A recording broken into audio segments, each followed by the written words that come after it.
Listo. Hola, muy buenas tardes tengan todos ustedes. Seguimos con el programa de la sexta edición de Codex. El día de hoy tenemos a un invitado muy especial, que es Pablo Martínez Zárate, quien nos va a compartir mucho de sus conocimientos en este mundo transmedia, específicamente en las aplicaciones en el cine experimental. Alfredo. Hola Pablo.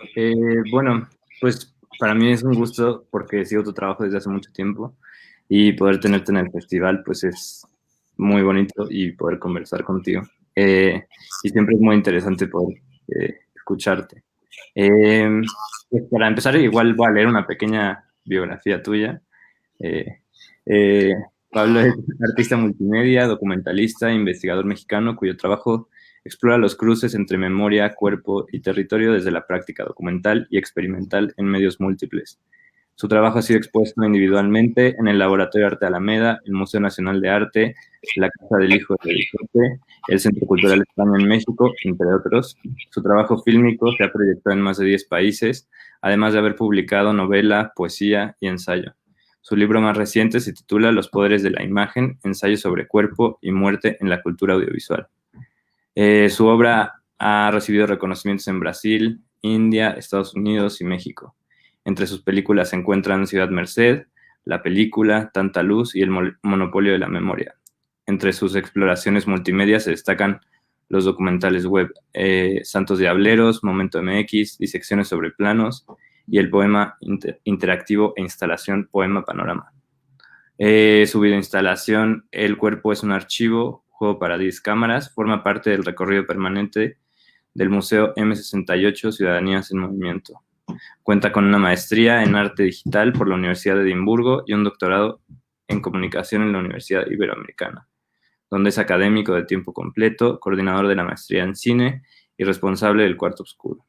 En 2016, como profesor de la Ibero, fundó el Laboratorio Iberoamericano de Documental, que dirige desde entonces. Ha sido profesor invitado y ponente en universidades como la ICTB, en San Antonio de los Baños, en California, en Emerson College de Boston, en Zurich University of Arts, en la Universidad de Copenhague, entre otras. Y es miembro de la Cátedra Iberoamericana de Narrativas Transmedia y del Memory Studies of Association. Entonces, esa es una breve, pero ha hecho muchas cosas más. No, mucho más que suficiente. Siempre es extraño escucharse presentar por... Pero muchas gracias, Alfredo, muchas gracias, Cintia. El placer, se los juro, es compartido. Igual he seguido el festival algunos años y me parece que es un gran esfuerzo para el panorama del cine experimental en México. Algo muy necesario y que, pues, bueno, estamos bien interesados también en compartir. Entonces, pues, es un placer estar aquí con ustedes el día de hoy, de verdad. Para nosotros más, es todo un honor tenerte aquí. Estamos muy contentos. Y bueno, pues sin más preámbulos, si gustas iniciar, adelante. Genial, pues muchas gracias. Voy a compartir pantalla primero que nada para ver si todo está funcionando increíble. Ok, share screen. Un segundo.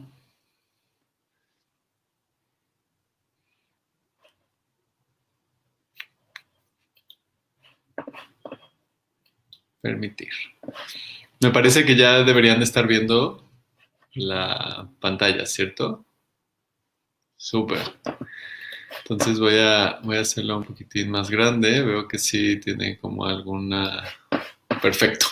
Pues he preparado un material, en realidad es un material que normalmente casi todo el material que traje para el día de hoy es algo que he usado anteriormente, pero le doy un orden distinto y trato de adaptarlo al contexto, particularmente en este caso, pues el contexto del festival, ¿no?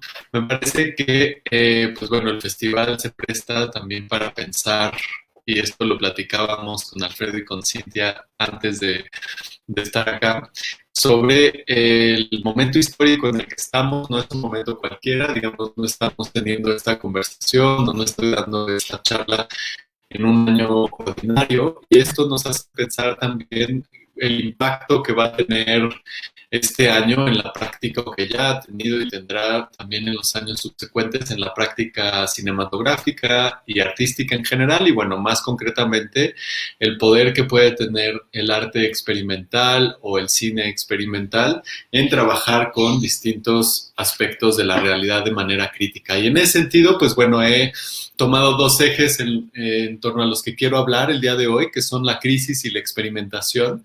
Y para esto voy a empezar con una anécdota muy reciente. Es una anécdota de hace un par de días, del miércoles pasado.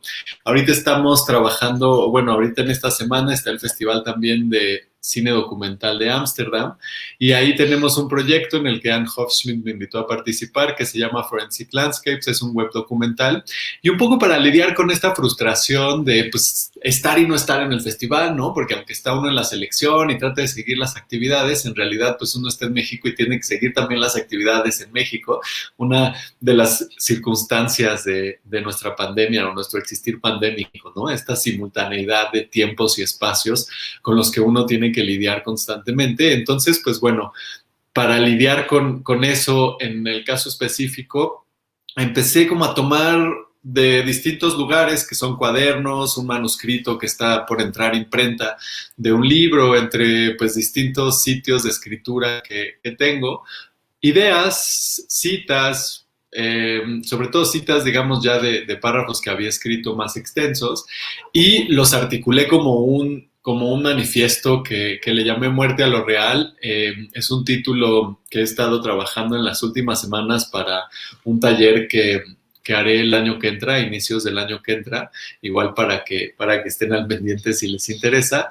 Y pues es un manifiesto que, por lo menos el subtítulo dice, sobre un arte documental radical para el sur global, ¿no? No sé exactamente qué significa eso, pero bueno, yo espero que ahora que comparta algunas líneas empiece a esbozarse, y sobre todo tomándolo como punto de partida. Esto lo escribí originalmente como manifiesto ya en inglés, y entonces para esta sesión de hoy es que estoy presentando la versión español por primera vez, ¿no? Entonces me gustaría comenzar con su lectura. La versión pues es una traducción veloz y no me convence del todo. Soy muy mal traductor, y más de mi propia escritura. Entonces, bueno, espero que no esté demasiado extraño. Voy a comenzar con esta lectura y a partir de eso lanzar un par de premisas de partida. Bueno, dice traducción del texto al inglés, ¿no? Que leí hace unos días en esta sala, porque ahorita regreso a comentar lo que está sucediendo en el festival precisamente en estos tiempos, ¿no? Que pues no podemos estar ahí. Además está en la competencia de toda la narrativa, digamos, en nuevos medios. Entonces la competencia oficial vive como en espacios inmersivos, y son salas inmersivas en las que uno puede ir navegando y conociendo los proyectos. Entonces en esa sala fue que se leyó, y comienza de la siguiente manera. Dice: la realidad es violenta, la realidad es injusta, la realidad es una carnicería, la realidad está de cabeza, la realidad como la conocemos es herencia colonial. Necesitamos ser agentes de transformación. Necesitamos voltear las cosas. La decolonización es tan solo otra estrategia de colonización enseñada en las universidades del norte global, no tan global, repetido por los medios. La realidad es ficción. La realidad es una enorme mentira histórica. La realidad es falsa con una gorda y capital F. La realidad es conquista. Necesitamos conquistar la realidad. Necesitamos eliminar la realidad para reinventar lo que es real, para reimaginar lo que es real, lo que nos hace real, lo que emana de nuestro ojo real que busca penetrar en las formas de la vida. La realidad debe ser viral, debe contaminarse. La realidad debe autodestruirse. La realidad debe infectarse de realidad. Desafiar cualquier intento por hacernos inmunes al poder creativo de la realidad. La no ficción es una falacia. La ficción es no ficción y no ficción es ficción. El resto es solo un mercado para el ojo y el oído, una estrategia para monetizar nuestra imaginación. Apuesto por un arte documental que gira el estado actual de las cosas, en lugar de una representación magra de los eventos. La realidad radical necesita reinventar la tecnología. Seguir las modas significa no revolución. Revolucionar es cuestionar las modas, desafiar el mercado. reinventarse a uno mismo y cómo vemos, sentimos, imaginamos. El arte documental es amor sacrificial. El arte documental implica la intervención de la realidad. Una inversión radical de la realidad es lo que necesitamos efectuar. Una mirada centrífuga que se deconstruye perpetuamente. Porque la creación es un acto de renacimiento. Y como el nacimiento, violento en sí mismo. La violencia del nacimiento es opuesta a la violencia de la brutalidad del mercado, a la violencia de nuestro estado de guerra perpetuo. La violencia del nacimiento es violencia creadora. El arte documental es también violencia creadora. Necesitamos voltear la realidad de cabeza. Necesitamos darle muerte a lo real para reinventar la vida. Es todo lo que nos queda, es todo lo que nos queda. Como les decía, estas líneas que salen un poco como un exabrupto, por ahí escribía en el Facebook medio ramplón, simplón, lleno de lugares comunes, pues representaba algo que me había acompañado durante todo este año y que tiene que ver con esa realidad a la que nos habíamos acostumbrado tan cómodamente en muchos casos y que de pronto se vuelve insostenible, que de pronto se vuelve ya imposible continuar con esa realidad en la que estábamos viviendo y tuvimos que plantearnos otras alternativas, otras formas de comunidad, otras formas de conexión.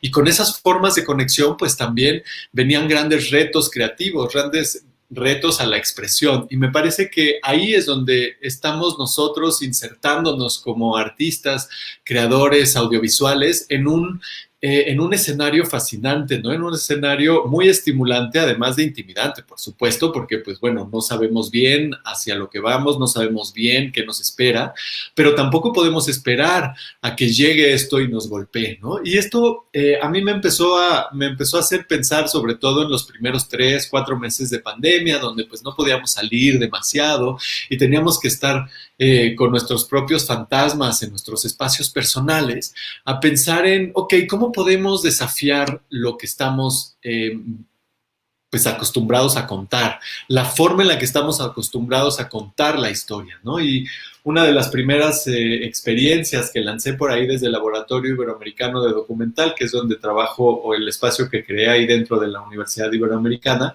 es la pregunta de ¿cómo podemos reimaginar el horizonte de lo posible desde la creación artística y desde la formación artística? Esto es algo que había venido desarrollando ya en mi obra, directa o indirectamente, tratar de encontrar una postura crítica en la realización, pero no necesariamente hacer cine o arte digital o arte inmersivo de denuncia, ¿no? No necesariamente inscribirlo en una denuncia, por lo menos en el sentido tradicional, sino que también cuestionara, como dice el manifiesto, la misma manera en que estoy contando yo esas historias, ¿no? La misma manera en que yo me asumo como narrador o como alguien que busca explorar lo real y cómo poder desafiarlo. Y a partir de eso me parece que empecé a articular un discurso, porque este es un acercamiento discursivo al final, de mi propia obra, ¿no? Entonces, bueno, si hemos destruido el mundo, ¿qué es lo que nos queda? ¿Qué nos corresponde de lo que nos queda, ¿no? Porque muchas veces como seres humanos nos damos o nos conferimos la autoridad de decidir lo que nos toca de todo lo que hay en el mundo, ¿no? Pero no necesariamente eso es lo que tenemos delante. Creo que estamos ante una, pues eso, como ante la necesidad de borrar o de limpiar, un poco de ahí la nota de la imagen, de limpiar lo que nosotros estamos arrastrando, ¿no? De generaciones y generaciones y generaciones detrás. Y en ese sentido, pues bueno, este preámbulo a la conversación que quiero mantener el día de hoy con ustedes es precisamente preguntarnos en dónde estamos, ¿no? ¿Qué tiene que ofrecer la imagen en movimiento hoy en día? ¿Qué tiene que ofrecer la práctica experimental? ¿Cómo la práctica experimental se puede convertir en un sitio de resistencia? Y con esto me refiero principalmente a una resistencia a las formas de comunicar las ideas, a las formas de abordar los procesos, las metodologías para crear las ideas y también para llevar a la imagen en movimiento más allá de sus espacios tradicionales o a la imagen sonido en movimiento, porque es un componente definitivamente muy importante, más allá de este rectángulo de 16:9 que además hoy en día se nos vuelve nuestra ventana al mundo, ¿no? Si ya de por sí el 16:9 o este este paisaje o este formato, perdón, apaisado en el que casi todo el contenido se nos presenta constantemente, hoy en día se nos volvió el marco de la realidad, el marco de la interacción social. Entonces, ¿cómo podemos desafiar esa ventana, ¿no? Que, bueno, en la lógica de la matriz del Zoom y de las teleconferencias, se convierte en la arquitectura que organiza la mirada, que organiza la sensibilidad y que, por lo tanto, organiza también la estructura del pensamiento y de las ideas. ¿Cómo podemos desafiarla? ¿Cómo podemos construir otras lógicas de trabajo al interior de estos espacios que nos han confinado? Y creo que por ahí también al inicio de la pandemia empecé a compartir algunas ideas sobre la práctica digital que he estado desarrollando en los últimos años y que trataré de sintetizar a partir de comentar algunos proyectos más adelante. No entraré a detalle en ninguno de los proyectos realmente porque, pues bueno, me interesaría llevar esta conversación más allá y tener ahí interacción con quienes están escuchando, si hay alguien escuchando, claro. Y pues bueno, tratar de plantear en retrospectiva qué aprendizajes o qué intuiciones o qué ideas podría yo compartir hoy con esta premisa de resistencia, con esta premisa de, ok, tenemos un reto bestial frente a nosotros, tenemos un reto monumental al que tenemos que enfrentarnos y sobre eso, pues bueno, tenemos también que ser creativos, propositivos, adaptarnos a la realidad y por ahí en el manifiesto dice, ¿no? Darle la vuelta a la tecnología. Si nosotros asumimos la forma en la que la tecnología se nos dice que se debe de usar, pues lo más probable es que terminemos trabajando bajo los estándares comunes, medianos, aceptados, ¿no? Promedios, seremos usuarios promedio de la tecnología y por lo tanto, tanto nuestras ideas como nuestras expresiones serán expresiones promedio, ¿no? Y aquí hay dos elementos que me parecen súper importantes, que son cosas que han estado ya marcando conversaciones y reflexiones que he tenido en torno a mi trabajo desde hace un tiempo, incluso escritura que he llevado a cabo a lo largo de varios años. Déjenme ver si... sí, es un poquito más grande. Excelente. Y entonces, pues bueno, la primera es cómo entender a esta práctica documental, a esta que, bueno, tiene que ver más con metodología, pero a la práctica artística radical, o la otra forma de decirlo es la práctica artística crítica, ¿no? Una práctica artística que se cuestiona el mundo y empieza a cuestionarse el mundo desde sí misma, ¿no? O sea, desde la mirada que observa el mundo. El primer punto de cuestionamiento es la mirada misma, porque la mirada es el dispositivo que carga nuestra sensibilidad, nuestro aparato perceptivo, es ese gran universo sensorial que nos permite organizar el mundo, ¿no? Y sobre esa organización del mundo que hacemos están operando un montón de aprendizajes conscientes e inconscientes que hemos tenido a lo largo de la vida. Entonces, al cuestionarnos nuestra mirada, lo que estamos haciendo también es cuestionarnos a nosotros mismos, cuestionar qué es lo que estamos reproduciendo de lo que queremos criticar, de lo que queremos resistir y qué formas también de aportar tenemos cada uno de nosotras desde nuestra singularidad como personas, ¿no? Entonces, bueno, la noción de crisis implica precisamente eso. Cuando hablamos de un arte crítico, de una práctica crítica, tenemos que sumergirnos en la crisis, tenemos que sumergirnos en la fractura, en la inestabilidad y la fractura del ser mismo, ¿no? Y del contexto histórico, por supuesto. Entonces hay como una doble dimensión, por lo menos, de esta fragilidad, de esta fractura, porque pues muchas veces tenemos que reconocer que somos incompletos, que estamos en crisis nosotros mismos, no solamente el mundo, y así las narrativas empiezan a desdoblarse de manera como más honesta, como más franca, más entregada y comprometida con la realidad. Y por compromiso no remito aquí a ningún compromiso ideológico, sino un compromiso existencial con las ideas que cada quien va teniendo, ¿no? Y esta situación de crisis entonces se vincula con la otra idea que está abajo, que es la del sitio de imaginación y denunciación. Estos sitios de ocupación son lo que nosotros ocupamos como individuos, como sujetos sensibles y pensantes que pueden adentrarse en la realidad y plantear ideas sobre esta realidad, ¿no? Me parece que eso es uno de los grandes poderes o de las grandes potencias humanas que tenemos, que es nuestra capacidad de comunicarnos singular y auténticamente. Y partimos entonces de preguntarnos dónde estamos. El sitio de imaginación es de dónde estamos imaginando, cómo imaginamos, cuáles son nuestros referentes, cómo cultivo esos referentes, cómo he ido desarrollándome a lo largo de los años para llegar también a pensar de esa manera, a imaginar el mundo de esa manera, ¿no? Es un poco qué como espiritualmente, con qué me nutro espiritualmente para poder contar, pues por lo menos con esas imágenes mentales, ¿no? Y segundo, no solo las imágenes, el pensamiento, las ideas que yo tengo,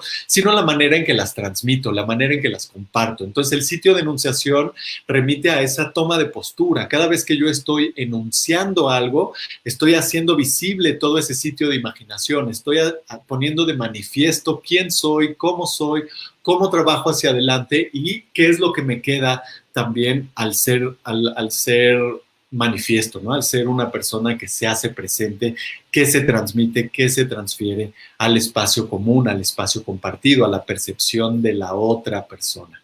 Entonces, bueno, esos son dos puntos iniciales y en ese sentido, pues reconocer desde dónde estoy hablando yo y desde dónde estoy trabajando, ¿no? Estoy trabajando pues desde un México convulso, desde un México fracturado, desde un México muy inestable que lleva años arrastrando, décadas arrastrando problemas que se tienen que nombrar, que se tienen que enunciar. Me parece que gran parte de la práctica documental en México está ahondando en ello. El cine documental, el cine experimental, perdón, particularmente está trabajando con, y no necesariamente con temas, digamos, de importancia social, sino con manifestaciones muy francas, muy abiertas, muy directas con la experiencia, ¿no? Aquí hay dos fragmentos. El primero es un GIF de unos Super 8 de un proyecto que comentaré más adelante que se llama Disecciones sobre planos, y el otro es una peliculita que hice, que le llamo película ritual, en donde pues estoy tratando de hacer una suerte de denuncia, manifestación y celebración o puesta, sí, como de respeto a 3 estudiantes que fueron desaparecidos y asesinados en Jalisco, 3 estudiantes de cine, ¿no? Pero bueno, ahí el uso del recurso técnico, en este caso, los dos son películas en Super 8, la película de arriba, pues bueno, está rasgada intencionalmente, o bueno, está revelada con poco cuidado intencionalmente, y la parte de abajo está entintada con grana cochinilla, que es una de las experiencias que he estado desarrollando, como comentaré también más adelante, en los últimos años, sobre película de cine, ¿no? Para tratar de representar esta violencia, tratar de representar la violencia que nos define. Y así quiera hacer yo una comedia rosa, bueno, no es el caso, pero digamos, si la quisiera hacer, pues tengo que pensar también en este contexto, ¿no? El sitio de enunciación, el sitio de imaginación son inexorables. O sea, no me puedo arrancar ese sitio, no me puedo arrancar quién soy y tengo que preguntarme quién soy. Esto que estoy compartiendo ahorita pues está informado en una gran tradición latinoamericana, ¿no? De pensamiento, y también en el sur global, digamos, el pensamiento del sur, en gente como Tri Minh Ha, ¿no? O incluso del norte, pero pensamiento crítico, como Harun Farocki, pero particularmente aquí evoco textos del cine latinoamericano de los 60 y de los 70, ¿no? Octavio Getino y Fernando Solanas, que recientemente falleció, Santiago Álvarez, Glauber Rocha, personas que estaban preguntándose cómo posicionarse como creadores cinematográficos en el contexto latinoamericano, ¿no? Aprendiendo de las tendencias del cine mundial o del arte mundial o de la tecnología que se utiliza en todo el mundo, pero al mismo tiempo situándonos en un contexto y afirmando los recursos que tenemos para no vivir siempre en un desfase, para no vivir siempre en una frustración constante. Y eso me parece también muy necesario decirlo. Por un lado, reconocer la tradición de la que he ido construyendo, inspirando también este discurso, pero por otro, afirmarla sin temor, ¿no? Afirmar esta tradición como una condición de la expresión para quienes estamos de este lado, para quienes estamos ocupando un espacio en Latinoamérica en un momento histórico determinado y con ciertos recursos al alcance, ya sean recursos de cualquier tipo, ¿no? Y esto implica también para quienes nos dedicamos a la creación o a ciertas zonas de realización, pues reconocer los privilegios que hemos tenido para entonces asumir las responsabilidades que esos privilegios suponen. Creo que casi cualquier persona que se pueda dedicar al cine experimental, digamos, o que pueda practicar el cine experimental en sus tiempos libres o en su tiempo total, ¿no? Si es su único oficio, pues es ya alguien que cuenta con ciertos privilegios y eso se tienen que asumir para poder entonces posicionarnos delante de esos privilegios. Y aquí me gustaría remitir un poco ya para entrar a las referencias y ya saltar a los proyectos como unos ejemplos. Perdón, es que mi gatita creo que quería entrar, pero ya se regresó. Y entonces, pues William Kentridge es uno de los cineastas, él es sudafricano, y bueno, es artista en realidad, pero tiene mucho trabajo en animación, mucho trabajo en videoinstalación, instalaciones muy complejas, aunque principalmente él se defina como un dibujante, ¿no? Pero bueno, tiene ese dibujo móvil, ese dibujo vivo, ese dibujo que habita un montón de espacios más allá del dibujo estático, ¿no? Entonces, William Kentridge es alguien que reflexiona mucho sobre la idea en general del trabajo artístico y de la idea del estudio de artista, que en los últimos años se ha intentado desarrollar la idea del estudio de artista como el espacio de creación, ¿no? Creo que estas cosas que he ido tratando de problematizar como un punto de partida crítico se pueden asumir desde una investigación abierta, ¿no? Desde reconocer en la práctica artística un proceso de investigación que tiene varios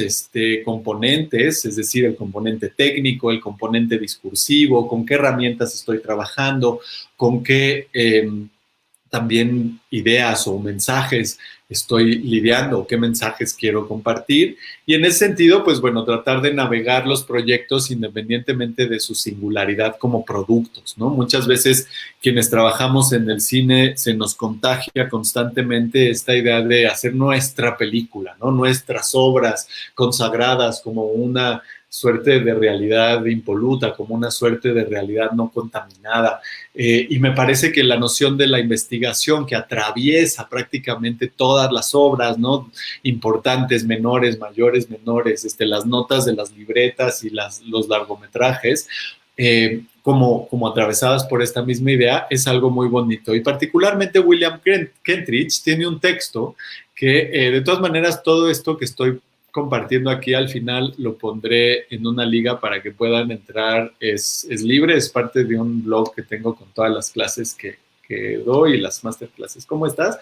Y entonces ahí viene también la lectura. Es una conferencia que él dio que se llama Peripheral Thinking o pensamiento periférico, y es algo que va a atravesar prácticamente todo el trabajo que a continuación iré compartiendo, ¿no?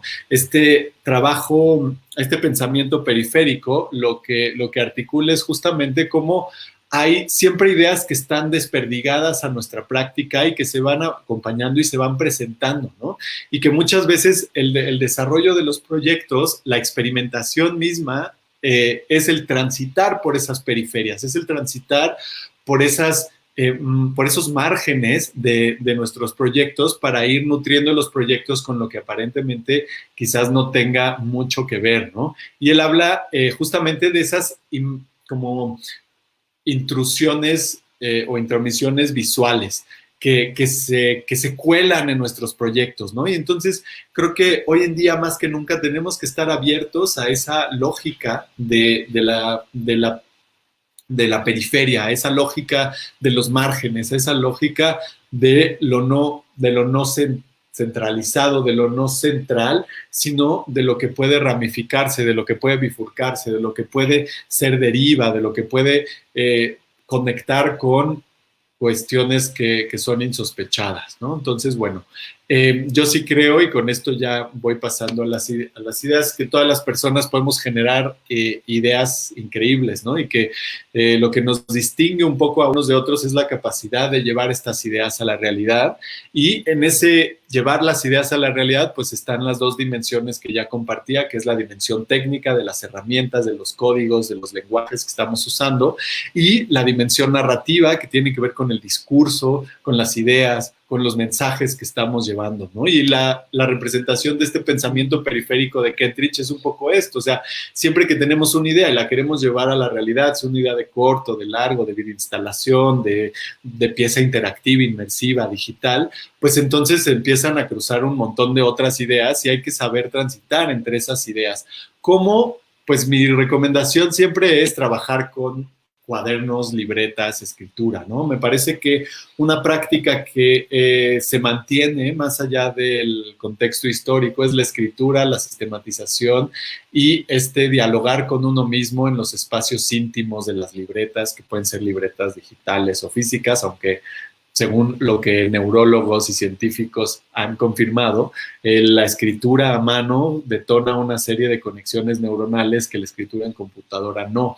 Entonces, bueno, también por eso elegí este espacio de la libreta, esta libreta que además es de 2017, porque la escritura no es exclusivamente el uso de la palabra escrita, ¿no? O sea, creo que el dibujo puede ser, el collage puede ser un tipo de escritura, y es también una manera de ir llevando las ideas cinematográficas más allá. También elegía esta porque pues está hecha con película dañada, película de 16 milímetros dañada después de un revelado fracasado, y entonces ahí se reutiliza para poder crear otro tipo de lenguaje. Creo que es a partir de esa escritura, es a partir de esos espacios de trabajo que podemos ir articulando una práctica. Y así es que voy a pasar ya en esta segunda mitad de la charla de hoy a los proyectos, y los proyectos lo que trataré de ir ejemplificando es la manera en que se van sorteando las preguntas de partida, las preguntas creativas, ¿no? Por favor, si van teniendo inquietudes, sé que hay quienes están compartiendo espacio con nosotros aquí en la transmisión, o sea, en el behind the scenes, y si van teniendo cualquier duda, pues me van comentando, ¿va? Entonces, veo que ya hay comentarios, saludos a todos, no los había visto porque estaba muy entrado por este lado. Y entonces, voy a empezar con uno de los primeros proyectos. Es un proyecto que, bueno, ya he comentado mucho, pero siempre es bonito regresar a él porque es el génesis, digamos, de lo que llamo proyectos más en forma, proyectos más serios, ¿no? Yo cuando desarrollo este proyecto llego a su temática de manera paralela, de manera periférica, y en ese sentido, pues bueno, también se conecta mucho con lo que vengo compartiendo en los últimos momentos, ¿no? O sea, cómo podemos ir transitando de estas ideas marginales a estas otras ideas pues más centrales que sí se cristalizan en un proyecto y que se van también desarrollando a lo largo de estos proyectos, ¿no? Entonces, bueno, Ciudad Merced es un proyecto que tiene distintos momentos, tiene un sitio web en donde pueden ustedes visitar todos esos momentos, se llama ciudadmerced.mx, tiene un libro, el libro condensa experiencias de activación comunitaria y de participación comunitaria que duraron un poco más de un año. Ese año de trabajo en el barrio de La Merced, como les decía, yo llego al barrio de La Merced por accidente, estaba trabajando en ese entonces en un proyecto en Tlatelolco, en unos talleres abiertos de mapeo digital, y a partir de un contacto nos vinculan con La Merced y empezamos a explorar La Merced, y como dice la coordinadora de producción, siempre la cito, Luisa Cortés, que ella es residente de La Merced y fue coordinadora de producción de este proyecto y también del proyecto que voy a comentar después. La Merced, tú no encuentras a La Merced te encuentra a ti, ¿no? Y así fue que pues La Merced me encontró y estuve trabajando ahí un buen rato. Desarrollé primero este proyecto y después el proyecto sobre los diableros, pero me gusta mucho empezar porque me parece que este proyecto sí condensa gran parte de la búsqueda que habíamos llevado a lo largo de varios años, de tratar de entender el momento histórico donde estábamos creando, donde yo estaba creando, ¿no? Yo llego particularmente a la práctica cinematográfica porque hay una película dentro de este proyecto, que pues esta práctica en realidad no era algo consciente que yo hubiera desarrollado desde la universidad, por decirlo así. En realidad en la universidad no me encantaba el cine, me gustaba, digo, un poco trabajar en video, pero sobre todo trabajaba en fotografía y en escritura, ¿no? Y fue hasta la maestría que empecé a descubrir cierta intuición en la imagen en movimiento, y entonces este proyecto fue afirmar que aquello que según yo no era parte de mí, que era unas ganas de hacer películas, ¿no? Según yo nunca iba yo a hacer películas, no era algo que estaba en mi horizonte de realización, y de pronto se convierte en algo capital, pero mi pregunta era, pues no creo que hoy en día pueda yo abordar, particularmente según mi contexto, un lugar como la Merced, si no lo hago desde distintos medios más allá de una película, ¿no? Y es ahí donde pensé que ya la investigación artística debe de ser transmedia o debe de vivir en distintos medios, debe de vivir en distintos soportes. Y cada soporte debe de ofrecerle algo a esa realidad. Particularmente aquí, por ejemplo, en este libro que ustedes pueden ver, se documenta más de un año de trabajo. Es un año de trabajo en donde no estuve llevando ninguna cámara de filmación al barrio de la Merced, sino más bien generando dinámicas de participación, dinámicas de intercambio al interior del barrio, para generar no solo confianza con el barrio, sino en mí mismo en torno al barrio, y también empezar a conocer mejor el entorno. Y en ese libro se condensa esa experiencia que me parece fue un primer momento de representar una realidad como la que estábamos comunicando, y particularmente una experiencia como la nuestra en esa realidad, ¿no? Y después lo que hicimos fue la película, que es una película como en el estilo de la Sinfonía Urbana, y finalmente nos fuimos al interactivo, que es ir viendo todo aquello que no estaba en la película de manera no lineal, ¿no? De manera relacional. Entonces uno se va moviendo a lo largo de esta maqueta del barrio de la Merced para poder ver pequeños fragmentos que son temáticos. Algunos de ellos tienen el tono que tiene la misma película, ¿no? Que son cuestiones como más poéticas, contemplativas, de este estilo. Y otro, como de este estilo. Me voy a bajar un poquito para seguir, ¿no? Y por otro lado,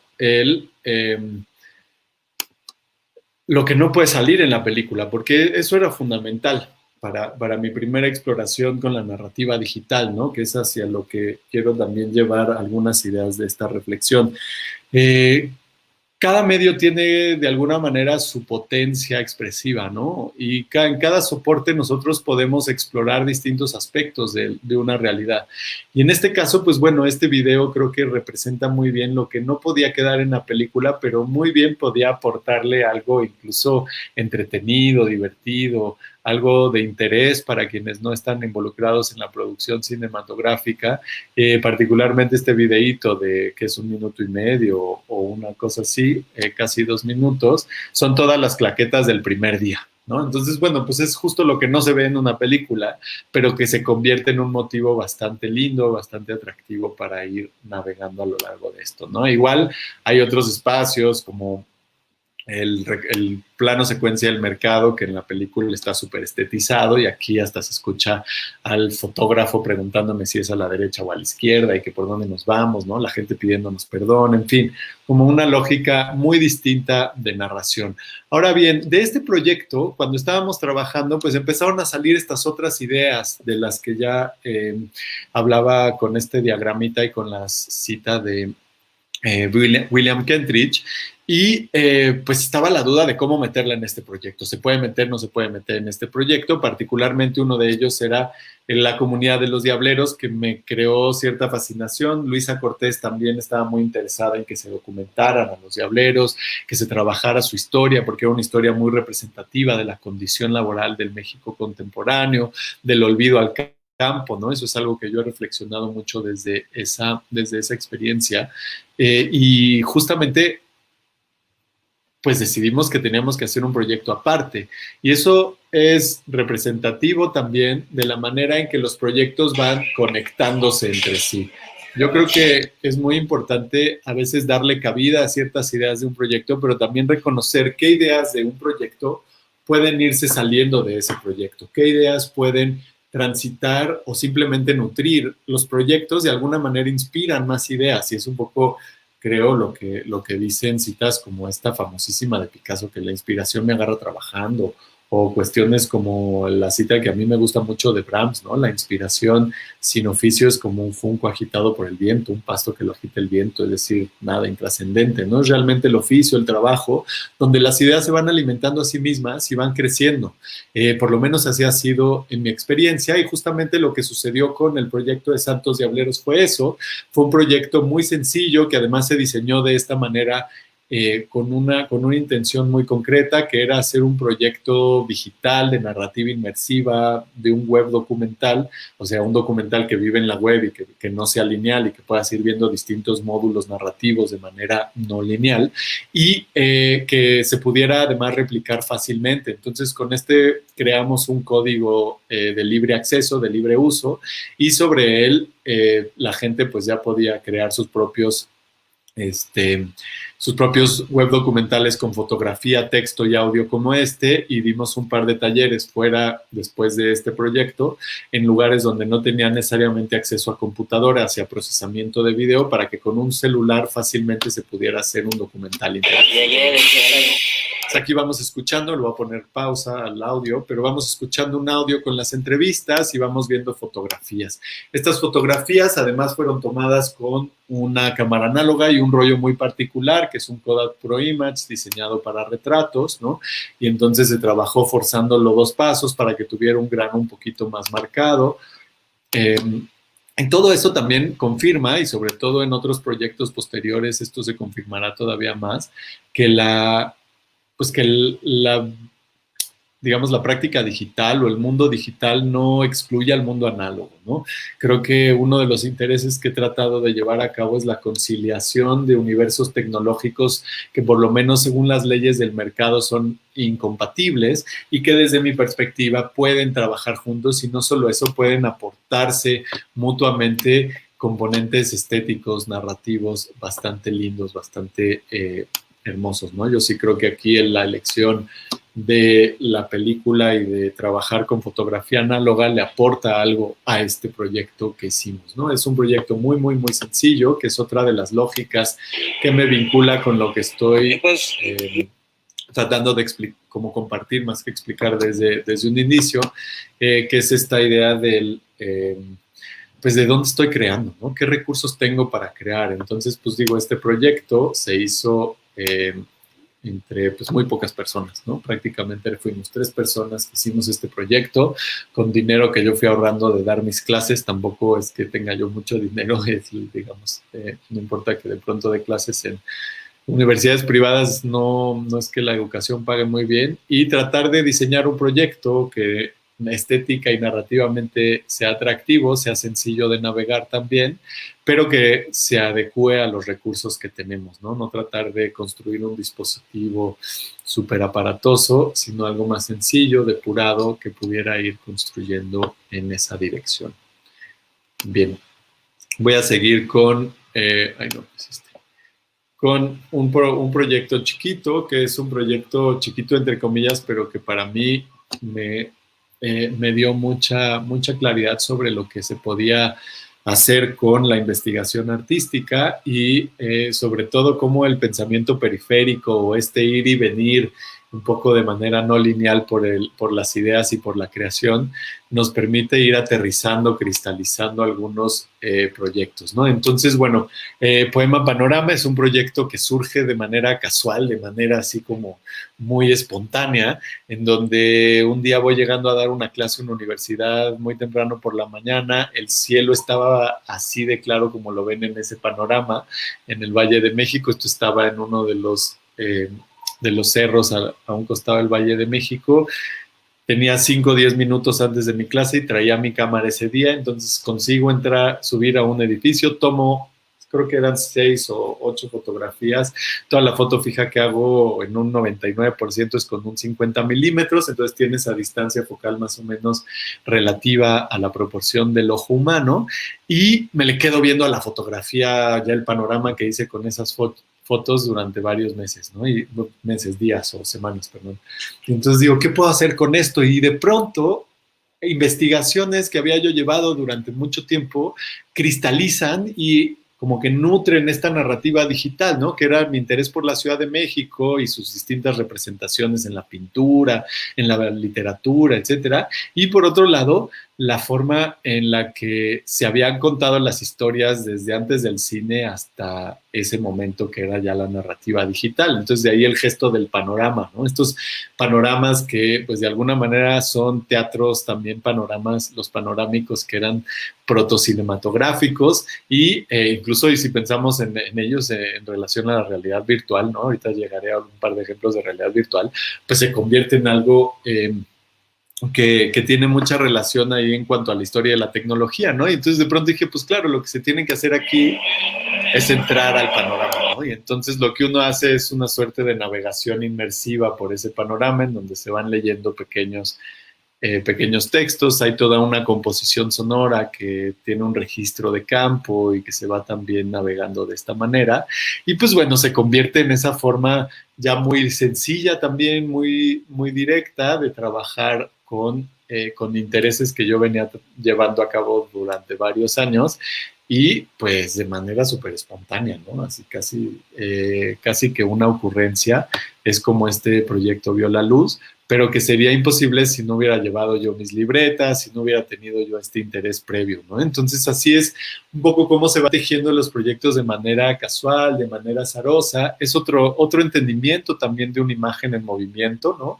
Aquí una imagen y sonido en movimiento, la integración del texto, de la tradición literaria con la imagen en movimiento, que son muchos de los dilemas que el cine todavía no logra despojarse a 120 años de su nacimiento, ¿no? O sea, que son cosas que nos acompañan en las tendencias narrativas del cine y que de alguna manera me parece están habitando, cohabitando en un espacio como este que estamos viendo en este momento.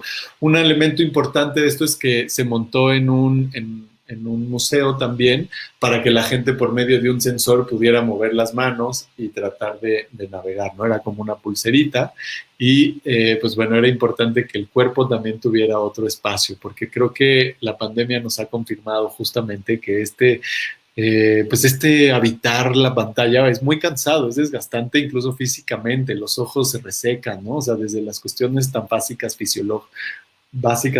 fisiológicas, hasta cuestiones ya mentales, de angustia, de confusión, de estrés, en fin, todo lo que hemos vivido este año de hiperconectividad más allá de los últimos años, ¿no? De la explosión digital. Entonces, pues bueno, entender que estas narrativas tienen que coexistir con el espacio físico y tienen que aportarle al espacio físico, sobre todo si las entendemos desde una perspectiva crítica, desde una perspectiva que no trate de replicar los entornos digitales de manera inmediata, de manera natural o casi sin cuestionarse, ¿no? Entonces, por eso me parece que este tipo de narrativas, pues bueno, son útiles en tanto se pongan en diálogo con un espacio físico. Además de que para la distribución de estos proyectos, se los comparto también, la manera en que estos proyectos ven la luz y llegan a más gente no es lanzándolos ahí en Facebook y en una campaña de redes sociales, ¿no? Eso siempre es limitado porque pues el Internet es un océano inmensísimo y así como esta página, pues hay millones y millones y millones de páginas más. Para que llegue la gente a ellas es súper difícil. Entonces, pues tenemos que encontrar la manera de reunirnos con las personas y compartir estas cosas con las personas, ¿no? O sea, si esto fuera físico, pues estaríamos físicamente compartiendo estos espacios para que las iniciativas, los proyectos también se conozcan entre la gente, ¿no? Digamos que el mundo digital no vive de manera aislada y solito. Bien. Todavía no tenemos nada por acá. Ay, ahí está Luisa también. Y entonces vamos a seguir ahora perdón, me estoy confundiendo, con otro proyecto que sobre todo me permitirá ya pasar a una recomendación muy concreta, que es la recomendación de la escritura no lineal como principio de organización del mundo, ¿no? Muchas veces, incluso en la literatura, se nos hace creer, o bueno, no se nos hace creer, pero se omite los procesos de creación literaria, y los procesos de creación en general, y se supone o se sobreentiende, quizás sin mucha información e investigación, que se tiene que trabajar mucho tiempo y de manera pues no tan directa y lineal, ¿no? Entonces, el asunto es que hay que desafiar esa lógica de que la escritura es siempre lineal y que cuando nos sentamos a escribir un cuento o a hacer una pintura tenemos una idea súper clara y la traducimos tal cual, con esa claridad que todo genio artístico tiene, y pues que más bien el proceso de creación es arduo, es difícil, es poco claro, hay que ir transitando entre ideas, descartar muchas ideas que igual y nos parecen increíbles y nos enamoramos de unas imágenes, ¿no?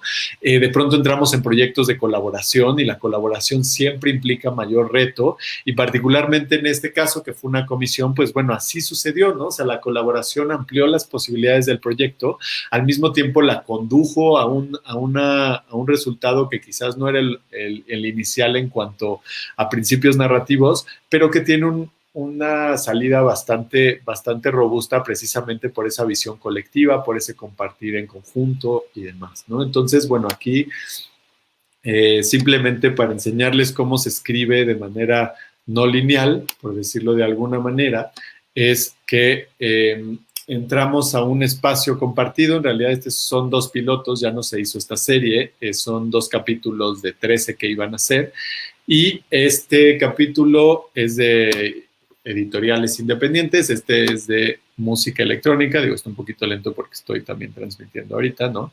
Pero el chiste es que iba a ser una radiografía de industrias creativas en México, y el usuario, el navegante, podía encontrar distintos videos dentro de cada uno de los temas, ¿no? Entonces aquí tenemos el video, por ejemplo, de agentes, el video del mercado, cuál es el mercado de los libros, cómo se llevan a cabo los libros, etcétera, cuáles son los procesos de creación dentro de la industria editorial, en fin.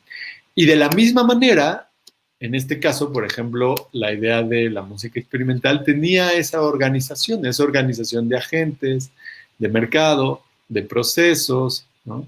De panorama. Y entonces cuando nos vamos a este lado, si se fijan, podemos, imagínense que no son solo los 2 pilotos que hicimos, sino los 13, podemos comparar transversalmente las industrias, ¿no? Entonces esto es lo que a mí me fascina de los proyectos y los espacios digitales, y sobre todo del desdoblamiento de los proyectos, aunque tengan un principio más en la imagen en movimiento, un interés por el cine y por la sensibilidad de la imagen sonido en movimiento, que empiecen a desdoblarse a sistemas de pensamiento más complejos, sistemas de representación también como un poquito más complejos, ¿no? Aquí tenemos toda esta dimensión también ahí compleja de representación, ¿no?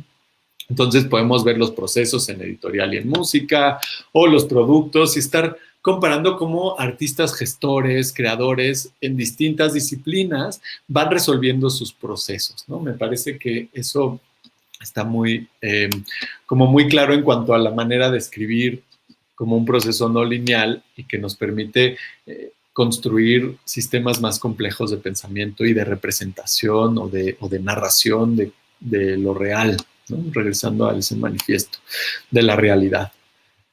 Ahora voy a pasar a un espacio que ya me lleva hacia la tercera parte de esta charla. Digamos, el inicio fue esta problematización crítica, el segundo un poco tratar de compartirles estos 4 proyectos del génesis, o de los primeros 2 años, 4 años, por ahí más o menos, ya no me acuerdo del periodo, pero sí son proyectos de definir estrategias, de ir refinando metodologías, de ir también trabajando con escalas muy distintas, ¿no? Proyectos tan íntimos como Poema Panorama y tan personales, a proyectos mucho más robustos como Momento, que tienen presupuestos, equipos, retos de producción muy, muy, muy distintos. Pues con eso se empezaron a esbozar algunas cosas. No son los únicos proyectos que hice en esos años, pero digamos son los que seleccioné para el día de hoy, y que me llevan en lo personal, como en una búsqueda también muy personal, a preguntarme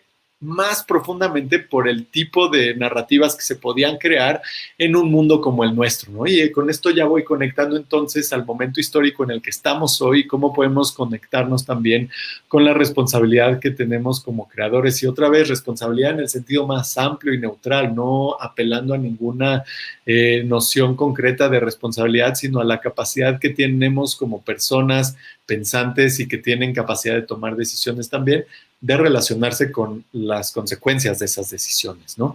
Entonces, pues bueno, empecé con este proyecto que se llama Estas imágenes son verdad, microarchivo de la ignominia, que surge de una inquietud muy, muy personal con una forma del gobierno de Enrique Peña Nieto de lidiar con la memoria colectiva, ¿no? Y también de construir una política de la memoria violenta, una política de la memoria negación de los hechos y una política de la memoria ofensiva que sistemáticamente estaba atacando la manera en que nosotros íbamos relacionándonos con hechos como Ayotzinapa, como la Casa Blanca, y que representaban una ofensa, ¿no? Por eso se llama microarchivo de la ignominia, porque pretende documentar en un universo de registros fílmicos y fotográficos las prácticas de negación histórica implementadas durante el 2-3 años del periodo de Enrique Peña Nieto, ¿no? De 2014 a 2017, más o menos son los registros.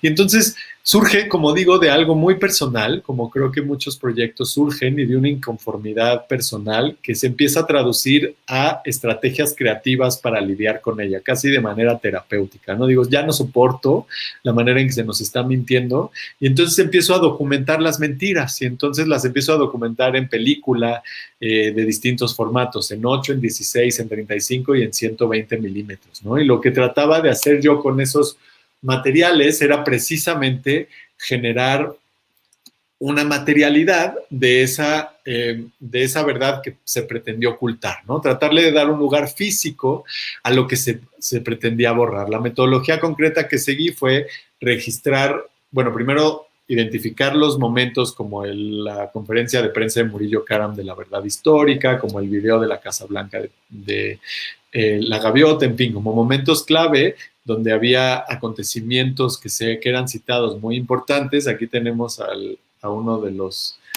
casos polémicos de la actualidad, ¿no?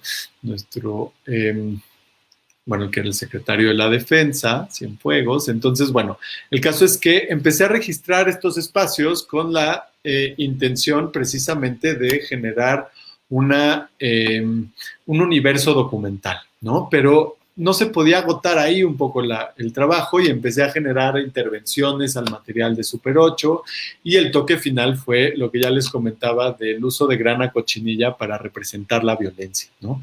Un poco la evolución de este proyecto me empezaba a orillar a mí a trabajar ya de manera mucho más directa, con mucho más incidencia, intervención concreta sobre la narrativa que estaba trabajando, ¿no? Y es un salto pues sí, a las prácticas, a la tradición experimental ya del mundo, no solamente latinoamericana desde el documental, y a las tendencias también del arte crítico en Latinoamérica, ¿no? Y bueno, se presentaba como este microarchivo que iba viajando, y para mí este proyecto fue un hito en la manera en que conceptualizaba mi posición y mi sitio de enunciación.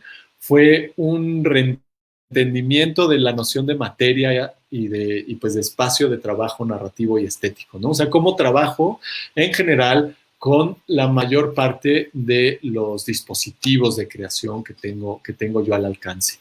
Y entonces, bueno, a partir de aquí se desarrollaron un montón de proyectos, la película Ritual que ya les cité al inicio, y otro tipo de experiencias. Cerraré con una de ellas, pero ahorita voy a regresar a otras películas que empecé a hacer desde esta lógica muchísimo más abierta, una lógica también de lo experimental como más consciente, ¿no? Ya había trabajado siempre desde un enfoque experimental, pero no había escrito mucho en mis libretas, en mis procesos, sobre la experimentación misma, ¿no? Y aquí ya se convirtió en un eje de trabajo para desarrollar narrativas críticas. La experimentación casi como una condición de trabajo que nos permitía precisamente llevar el discurso a su límite. Y es ahí lo que descubrí. Creo que la experimentación en el proyecto de Estas imágenes son verdad me confirmó que es una estrategia para empujar los límites de la expresión. La experimentación, como siempre se está cuestionando qué recursos tiene, cómo se trabaja con esos recursos, empuja los límites de la expresión para poder decir las cosas que normalmente no se dicen. Y cuando trabajamos con situaciones tan esquivas, tan conflictivas, tan violentas o simplemente críticas como puede ser la pandemia, pues se tienen que buscar estas estrategias radicales para abordar cosas que son ya de por sí fugitivas, ¿no? Como decía Trimming Haas sobre la realidad huye, ¿no? La realidad niega la realidad, entonces tenemos que buscar esa realidad, tenemos que asaltar a la realidad, tenemos que darle la vuelta a la realidad para poderla contar, así la queramos contar en ciencias ficciones, en fantasías, ¿no? Siempre hay un componente de realidad, de experiencia verdadera, de experiencia compartida, que nos hace parte de un momento histórico, que nos hace parte también de una de una vida en común, ¿no? De una comunidad. Y bueno, uno de los ejemplos es este proyecto del Monopolio de la Memoria, que es una película hecha con puras fotografías del 68, y más allá de ahondar en este sin ensayo, que es un ensayo que se pregunta sobre la misma naturaleza de las imágenes, sobre la naturaleza de la memoria, lo tomo para simplemente poner el contrapunto de otra pieza que también se hace con esas fotografías, pero desde un lugar absolutamente distinto, que es pues el performance y sobre todo la videoinstalación, ¿no? Es un proyecto, entonces tenemos que un proyecto que vincula la investigación justamente con este mismo archivo desde la película y desde la instalación. En este caso trabajé con un colectivo que se llama Sociedad de Carne y Hueso en la construcción de una pieza, que es una pieza que vive en el Museo de Tlatelolco, en el M68. Es una pieza que está diseñada para ese dispositivo que ven ustedes ahorita en pantalla. Es una pantalla circular,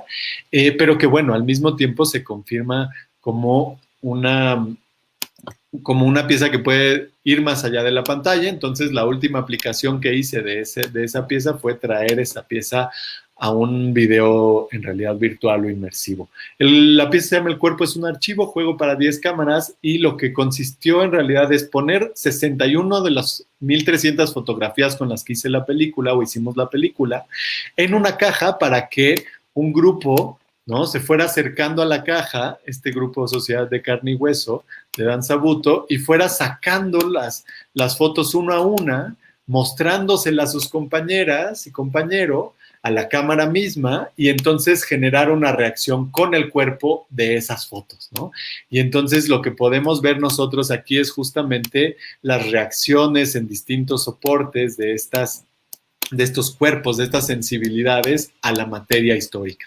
Y para mí esto era fundamental porque me permitía, tanto con estas imágenes son verdad como con estos dos proyectos, explorar la idea del archivo como acontecimiento, es decir, de la memoria, del sitio de la memoria, del archivo como la arquitectura de la memoria, como un lugar que se tiene que intervenir, como un lugar que se tiene que, pues eso, ¿no?, como revertir, se tiene que tocar, se tiene que trastocar, y que de alguna manera lo que hacemos nosotros con la creación artística es eso, intervenir el archivo. Toda película, sin importar el tipo de película, se adentra en el archivo, explora el archivo, desgrana el archivo y nutre el archivo. Cuando una película se termina, cualquier cortometraje, y se sube aquí, se va a festivales, se dona a la Cineteca, se inserta en el archivo general, ¿no? Se inserta en nuestro archivo, y yo creo que con eso podemos también dimensionar la responsabilidad a la que me he estado refiriendo a lo largo de esta charla, ¿no? Entonces, bueno, estos dos proyectos para mí fueron súper importantes porque me permitieron llevar esta práctica un paso más allá y confirmar que la investigación atraviesa distintos soportes, que la inmersión, la digitalidad, la realidad virtual no son exclusivas de los soportes virtuales, y que la colaboración o las prácticas comunes, en este caso interdisciplinarias con un colectivo de danza, nos permitían desarrollar piezas todavía más potentes, lecturas alternativas de la historia, de la realidad, y que complementaban la visión que nosotros teníamos, por ejemplo, en la película más ensayística, más en la tradición del cine ensayo crítico, ¿no? Entonces, en ese sentido, pues proyectos que se fueron desarrollando posteriormente son precisamente disecciones sobre planos, que de hecho ya lo tenía aquí abierto. Es un proyecto sobre Tlatelolco, les contaba, y ya un poco con esto voy llegando al final de mi intervención, que llegué a la Merced trabajando en Tlatelolco en talleres, y un poco en los últimos años he regresado a Tlatelolco para volver a pensar este espacio de la memoria, este espacio tan mexicano, este símbolo, ¿no?, mexicano, que se ha instalado como una representación arquitectónica, urbanística, de la forma en la que se ha ido desarrollando la historia de la Ciudad de México y en general creo que de México en los últimos 500 años. Y entonces, bueno, aquí tenemos, o más, ¿no?, más de 500 años, un documental web también como punto de partida, en donde se combinan pequeños textos. Estos textos están en un libro que pueden descargar con sus GIFs de Super 8, ¿no? Tenemos videos en Super 8, estoy trabajando con 2 tipos de Super 8 aquí, o 2 procesos de Super 8, que son procesos con reveladores gastados para representar justamente el desgaste de esta idea de modernidad detrás del conjunto urbano Nonualco-Tlatelolco, y un revelado positivo un poquito maltratado en cubetas para que también tuviera esos rayones, pero que no se perdiera tanto la imagen, ¿no? Entonces, esas 2 texturas que son parte de la técnica van nutriendo un poco las ideas que se buscaban representar. Y finalmente tenemos los ensayos, que bueno, ahí también vienen todos los pequeños iconos que tienen como unos lentes de realidad virtual. Son ensayos que se pueden ver completos en Vimeo, o se pueden explorar aquí. Por aquí les había puesto el Vimeo. Y entonces primero hay uno aquí que es uno que le llamo Tableau Vivante, es como un subproducto que tiene todas las proyecciones de los Super 8 sobre una maqueta, porque todo este proyecto nace de una relación con una maqueta de Tlatelolco y una residencia en torno a esa maqueta. Y entonces proyecté todos esos ahí, pero sobre todo lo que quiero compartir hoy es que también la experimentación y esta materialidad que han marcado las reflexiones de mi práctica experimental en los últimos años, aquí se llevó al espacio de la realidad virtual a partir de tratar de integrar una nueva materialidad que tuviera el soporte analógico, el soporte arquitectónico, el soporte documental, digamos, de archivo, como con documentos históricos, y estamos sumergiéndonos en un dispositivo de realidad virtual de alguna manera, con espacios, con pues eso, ¿no?, texturas súper diversas que no son digitales del origen todas, y que al final sí nutren un espacio digital, pero que tienen una materialidad diferente, ¿no?, o de origen por lo menos. Otra vez lo pueden explorar por ahí a su ritmo. Y esto también es importante, esta pieza tuvo su iteración con una pequeña maquetita que tenía el headset, y la gente podía verlo con el headset, y un trigger que te iba cambiando escenas a voluntad. Entonces, bueno, ahí el montajista era quien se ponía el headset, ¿no? Iba un poco haciendo los cortes a voluntad. Y fue bien bonito confirmar, pues eso, ¿no?, que es una pieza que le podía hablar a mucha gente, que le podía hablar a niños, a adultos, adultos mayores, a jóvenes. Y bueno, también ponerla a relacionarse con el espacio mismo para mí era fundamental, ¿no? O sea, porque ahí es donde la pieza cobraba valor, no en la red, que otra vez la red es indiferenciada, la red es pues este espacio indeterminado donde todo y nada puede suceder, pero al momento en que la red se vincula con un espacio concreto, con una experiencia situada, con un contexto histórico, pues bueno, también se generan este tipo de dinámicas y sorpresas, ¿no?, también. Bien. Finalmente, bueno, les voy a compartir ya para cerrar 2 web documentales adicionales. Uno es Forensic Landscapes, que Forensic Landscapes es un proyecto, creo que ese no lo abrí porque no lo veo aquí, que es de Anne Hofschmidt, una investigadora y realizadora alemana, que llevaba trabajando con científicos forenses y familiares de desaparecidos que terminan haciendo trabajo forense en en Latinoamérica en general, pero bueno, muy en concreto Argentina, Guatemala y México, y tenía ganas de hacer un web documental, ¿no? Y un poco en la búsqueda de quién podía ir en esta aventura con ella, pues bueno, me contacta por algunos de los trabajos que ya he ido compartiendo el día de hoy y que también nos permiten convocar a un equipo con el que llevaba ya trabajando varios años y que, bueno, creamos esta narrativa en conjunto, que es una narrativa inmersiva que me permite también reflexionar sobre cómo una situación tan difícil de representar, tan dura, ¿no? Como puede ser precisamente la violencia de Estado latinoamericana, las desapariciones, puede encontrar un contrapunto poético, estético, particularmente en las soluciones gráficas que ahorita voy a mostrar en esta realidad inmersiva, para hacerla más digerible, ¿no? Pareciera a veces que la densidad multiplicada, es decir, si yo recurro a una estética también súper densa, oscura, se convierte en algo que cierra la posibilidad o impide que nos vinculemos con esas narrativas y esas realidades que estamos trabajando. Es un poco lo mismo que plantea Harun Farocki en su primer película ya egresado de la escuela, ¿no? Fuego Inextinguible, donde nos hace cuestionarnos cómo vemos las imágenes, cómo recordamos las imágenes que vemos. Si son imágenes muy violentas, pues tendemos a bloquear las imágenes, el recuerdo de las imágenes, el hecho, ¿no? que está retratado en las imágenes y el contexto de esas imágenes. Y entonces, bueno, creo que las estrategias estéticas, poéticas, pueden ayudarnos a entrar a temas que son difíciles, que son traumáticos, que normalmente el consciente y el subconsciente bloquea. Y aquí lo que hicimos fueron 8 entornos inmersivos donde uno puede ir revisando fichas de personaje como estas, ¿no? Pequeños videoensayos, bueno, son más de 80 minutos de videoensayos, entonces como un largometraje y un pequeño librito interactivo, ¿no?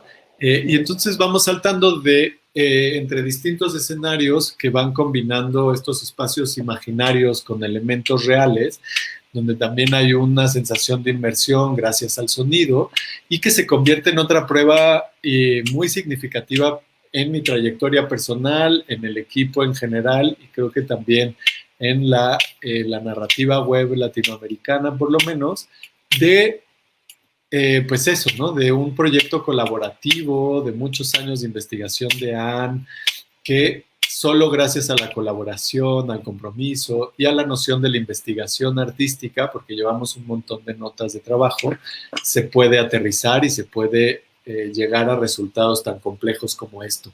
Algo que fue muy bonito de este proyecto y que va anticipando el cierre es que nosotros normalmente pues teníamos expectativas del proyecto y sí estábamos muy contentos con lo que imaginábamos al inicio, pero lo que llegamos pues superó por mucho lo que esperábamos, ¿no? Y creo que eso es parte también de esta voluntad de descubrimiento que podemos tener al momento de la experimentación comprometida, colaborativa, sistemática, ¿no? O sea, con eso me refiero a comprometida, una investigación que se va documentando en mayor o menor medida, tampoco es que tengamos que ser así súper rígidos en la documentación, pero sí constantes, ¿no? Y entonces, bueno, este es el tercer escenario, nada más les enseño algunos. Todos estos están en el link que voy a poner por ahí para que puedan también ustedes navegarlos a su tiempo, ¿no? Este es el de la genealogía del terror en Latinoamérica. Entonces tiene un carácter un poco más documental. El siguiente es el duelo, que atraviesa ya lo íntimo, lo personal, con lo estatal y lo político.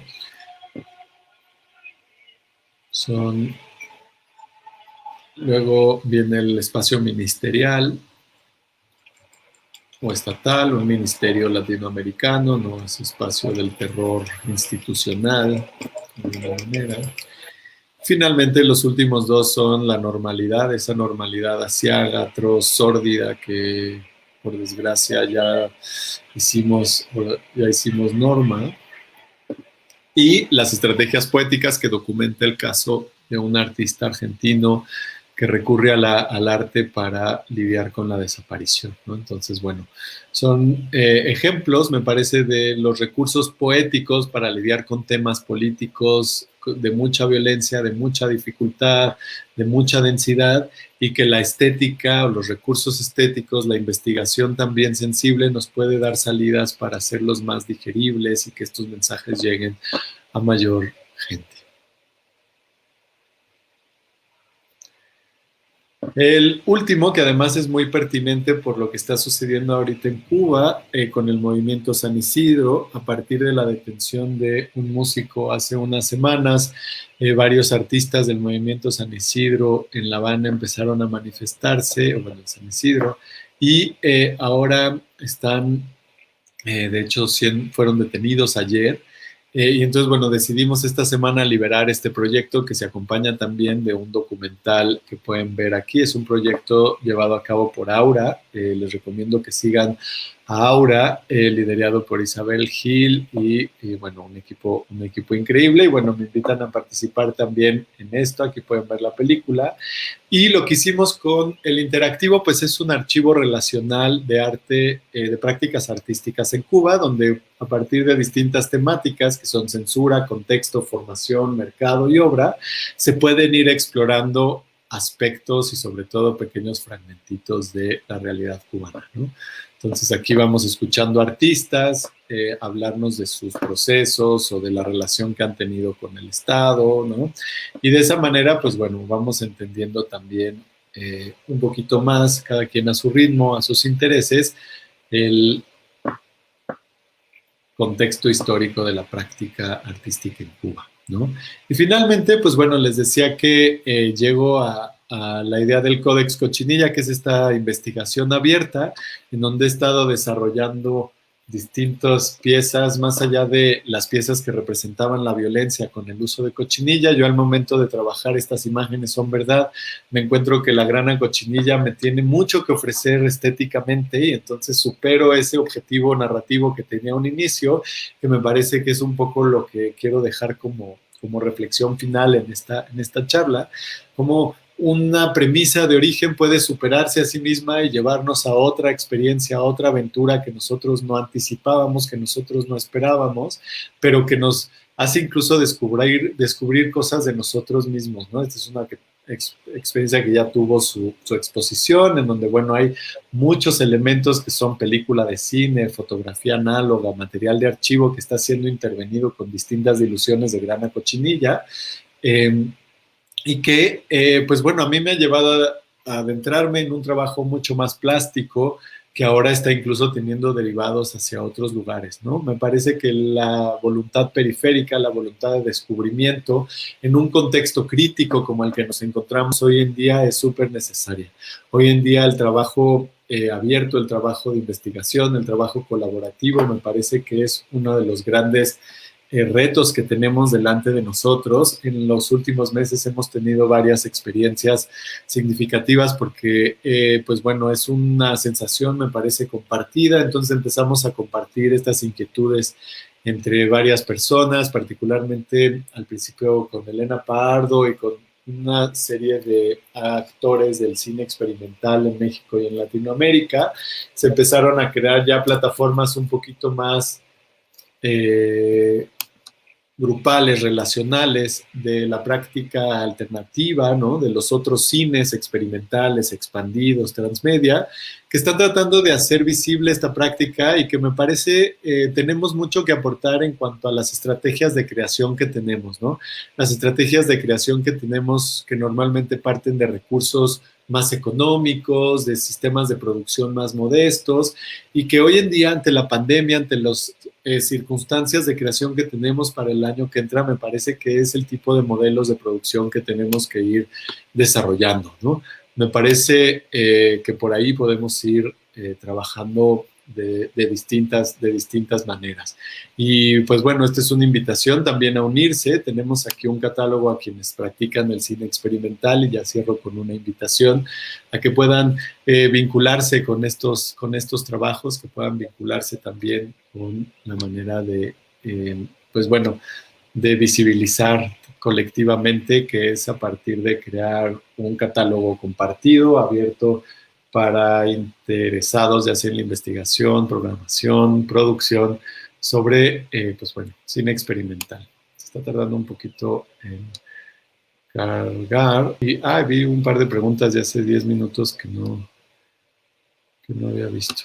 Pero bueno, ahorita voy a platicar con eso. Muchas gracias. Este sería como la parte de la presentación. Aquí está el catálogo. Todo esto viene en la presentación. Les vamos poniendo ahí los links y mejor dejo de compartir y voy a atender algunas de las cosas que están por aquí. Stop screen. Muchas gracias. Dice Say. Stop screen. Voy a empezar con las que tengo aquí en el chat, si les parece, y no sé si me pueden ir ayudando ahí en Codec a ir rescatando algunas, ¿va? Dice, este ejercicio de documentación de la mentira, ¿cómo lo planteas? ¿Podría enmarcarse en la lógica de la reescritura? Y si sería una forma de revolución narrativa para construir una verdad histórica alternativa, radical, desde los márgenes. Sí, gracias, Sei. Justamente esta reflexión del archivo como acontecimiento va por ahí. Recientemente publicamos un libro que recupera la experiencia de la exposición en la Casa del Hijo de la Huizote y salió en un conversatorio la noción del contraarchivo, ¿no? Me parece que sí es una escritura, una reescritura, pues una reescritura, pero es una reescritura perpetua. Por ahí Ariel Azoulay, en su libro Historia Potencial y otros ensayos, justamente habla de la historia como un proceso potencial, como un proceso abierto, ¿no?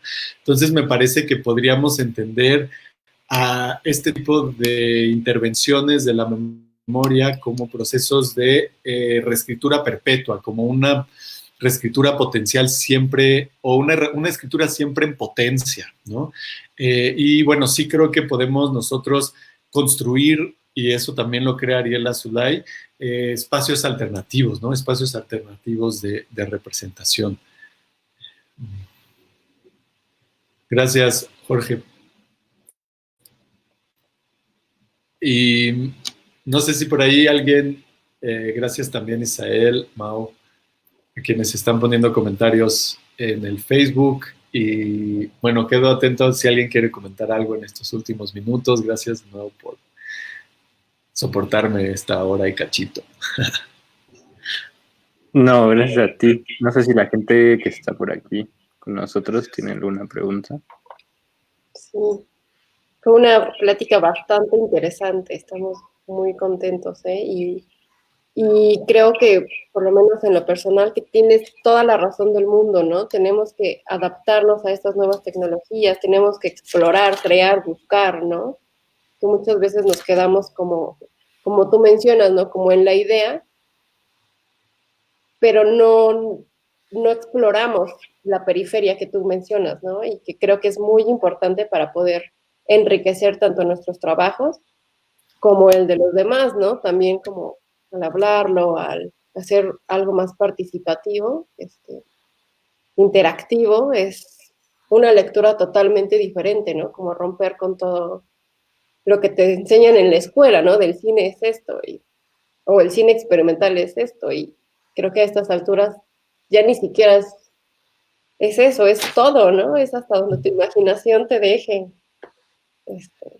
Puede ser todo, sin duda, puede ser lo que queramos, pero sí hay como también que creo que reconocer esas limitantes de inicio, ¿no? Porque, y con eso trabajar, como que a veces sí vivimos como intimidados perpetuamente por los éxitos, los grandes éxitos, ¿no? Del mercado, del cine de arte y así, y creo que podemos nosotros trabajar también desde el lugar que queramos, pues, ¿no? Pueden ser los grandes éxitos del mercado o otros sitios, pero como el desafío, como la premisa del desafío, ¿no?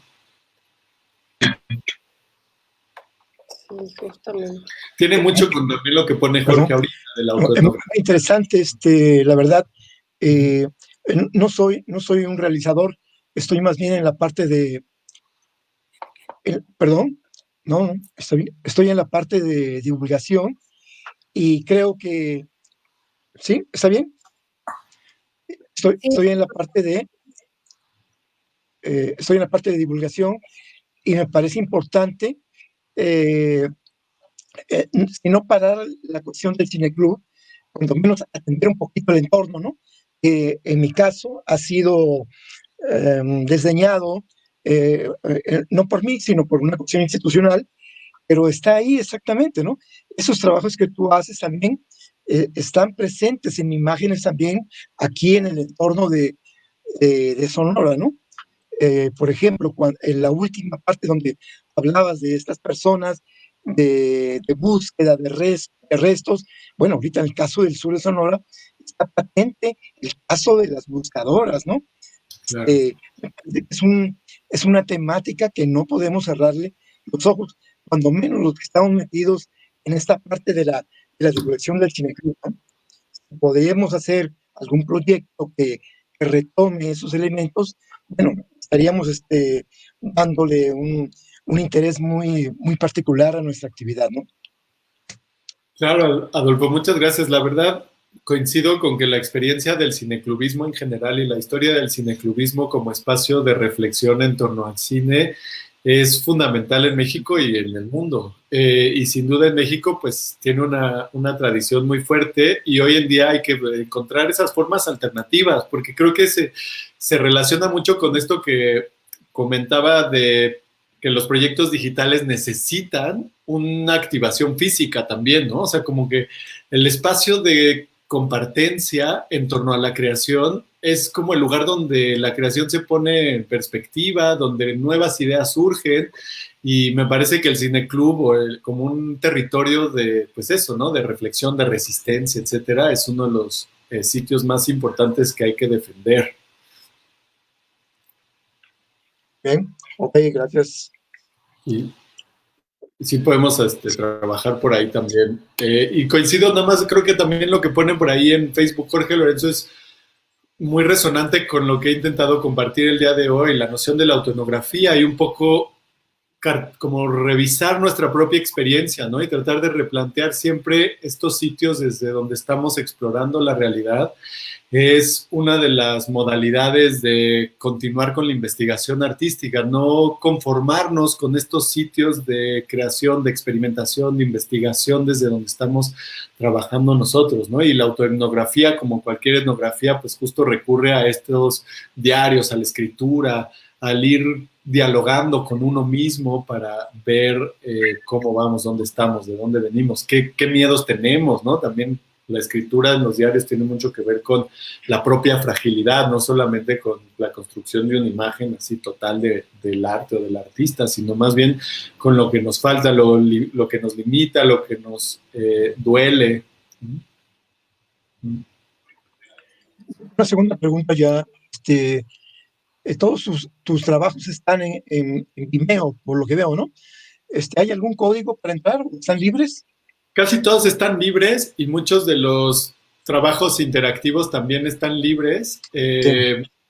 Entonces, bueno, muchos pueden entrar desde la página personal. Ahorita les voy a ir compartiendo aquí los que tengo para que se pueda también del festival ahí, desde el festival compartirlos, que sería mi página personal y luego la de la masterclass de hoy. Y ahí vienen un montón. Algo que me gusta mucho, sobre todo del documental web, a diferencia de muchos de los otros como documentales más tradicionales, es que cuando se terminan, se liberan, ¿no? O sea, no tienes que esperar como a este circuito de festivales y de como gatekeepers, sino que la condición un poco de terminación del proyecto es que esté ya libre en la web.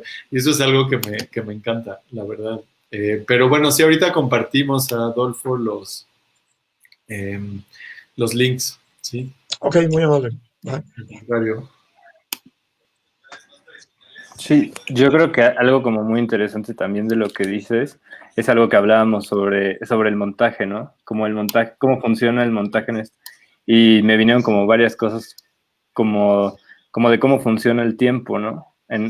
Es algo, o sea, es como una narrativa mucho más horizontal, ¿no? No tienes que estar ahí cierto tiempo, tú exploras, o sea, como esta noción como de la exploración y del espacio, ¿no? O sea, poniendo el foco más en el que lo experimenta que en el que lo crea, ¿no? Eso me parece muy bonito.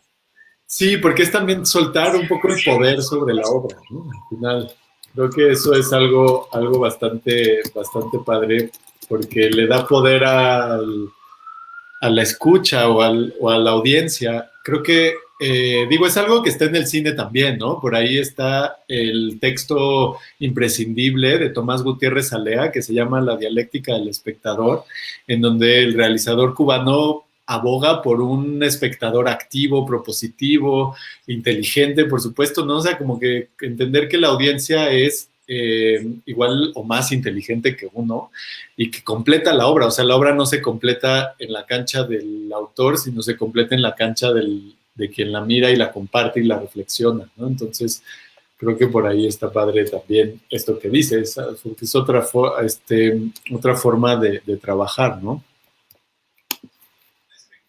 Y por ejemplo, bueno, esa es una pregunta como más del proceso de trabajo. Cuando trabajas en estos proyectos, ¿cómo es que mapeas esto, no? O sea, me imagino como un mapa, una cartografía, o sea, como, digo, en realidad es un mapa de sitios, ¿no? Existe ese término, ¿no? Pero ¿cómo es que tú trabajas eso en físico, digamos? Varía, ¿no? O sea, varía, depende del proyecto, pero son mapas, literalmente son mapas. Déjame ver si está por aquí un cuaderno a la mano, sí.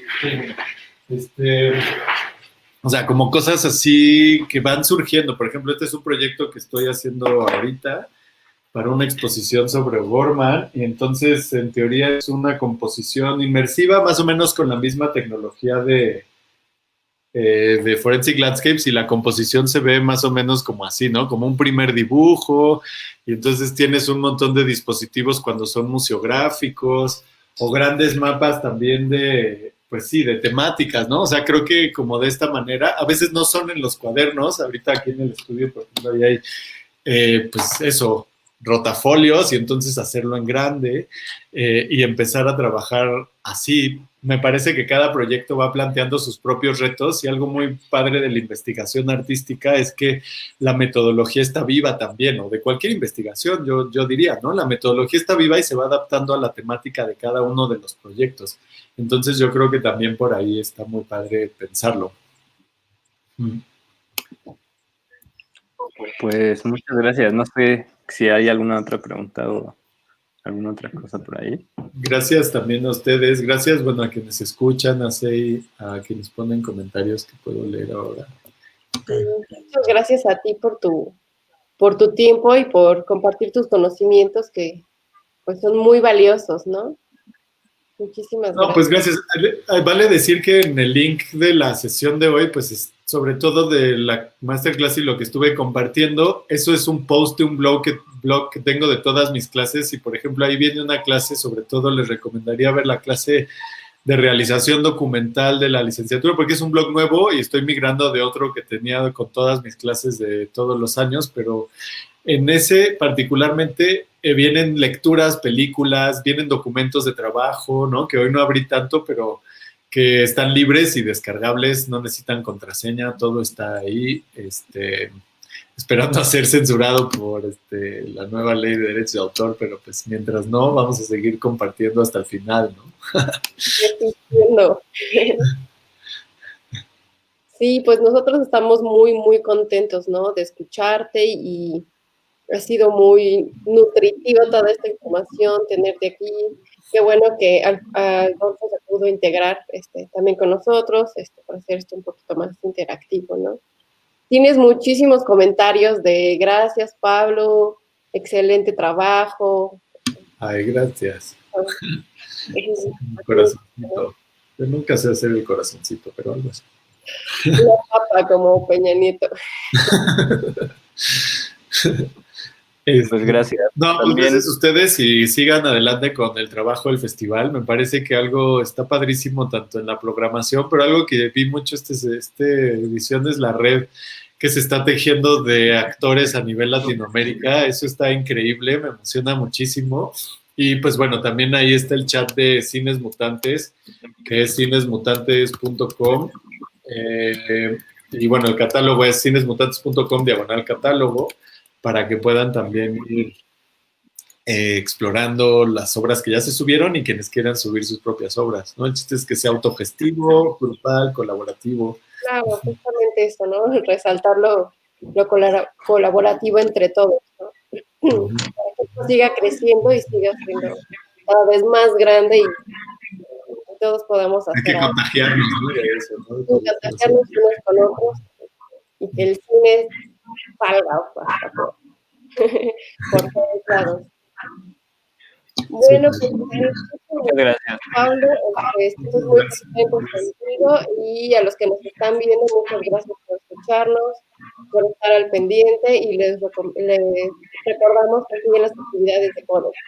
Hasta el día lunes tenemos programación todavía en YouTube, tenemos charlas por Facebook y la selección oficial que está hasta el día lunes por Filmin Latino. Échenle un vistazo que la verdad son materiales muy, muy, muy buenos. Alfredo, ¿quieres agregar algo? No, nada más agregar otro texto que leí tuyo también hace poco, el que escribiste para Arquine, el de Un vacío entre muros y techos, que es muy necesario para estos tiempos. Muchas gracias por leerlo. Fue como de esos primeros meses, el primer mes del encierro, ¿no? Así como pensar la casa y pensar cómo está la casa, ¿no? Muchas gracias.